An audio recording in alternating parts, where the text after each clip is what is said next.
How's this? Wade and I met when we were 15 in our 10th grade theater class. Over the next few months, as Wade and I became best friends, I remember thinking, I couldn't wait until we were 30 so we could say we've known each other half our life. Well, I'm past 30 now, but I feel like I've known him my whole life, and despite what the company may try to say.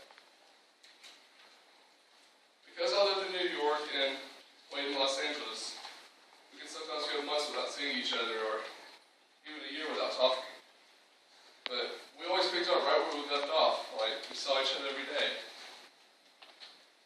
We could break off into scenes from Monty Python movies, just out of nowhere. And much to the dismay of those around us, time and distance didn't seem to affect our relationship.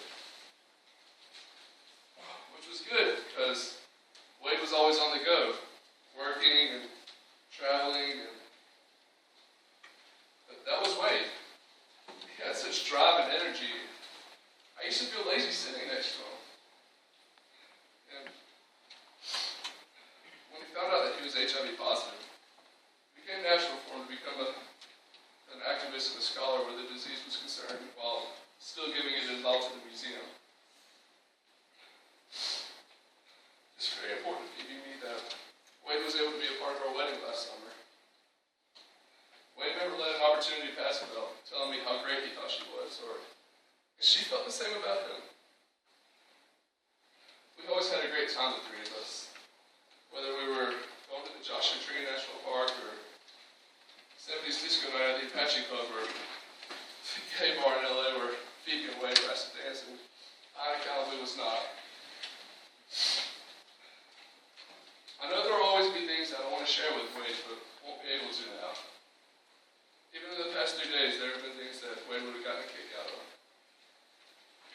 For instance, not long after he had passed, Phoebe and I were with his family at the hospital. We were all crying and hugging. When Phoebe and I went to the hall, left them alone, and soon Paige, Wade's sister, came and joined us, leaving him alone with his parents. We were all sitting in the hall corridor just crying, and around 8 o'clock, a voice came into the PA system saying that visiting hours are now over, which seemed quite hysterical to me. And I'm trying not to laugh, but I see Phoebe smiling, and Paige was giggling, and just looking at the three of us, we all burst out in laughter. Later that night, back at the hotel, I called Wade's phone to leave Paige a message. I was so startled to hear his voice on the other side that I forgot why I called him in the first place. Then Phoebe and me called back one last time to hear Boyd's voice again.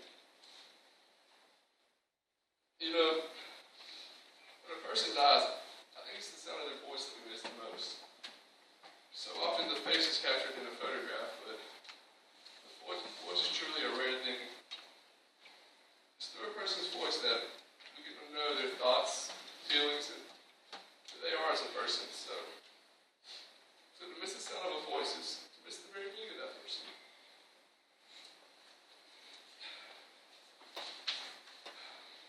We're gathered here today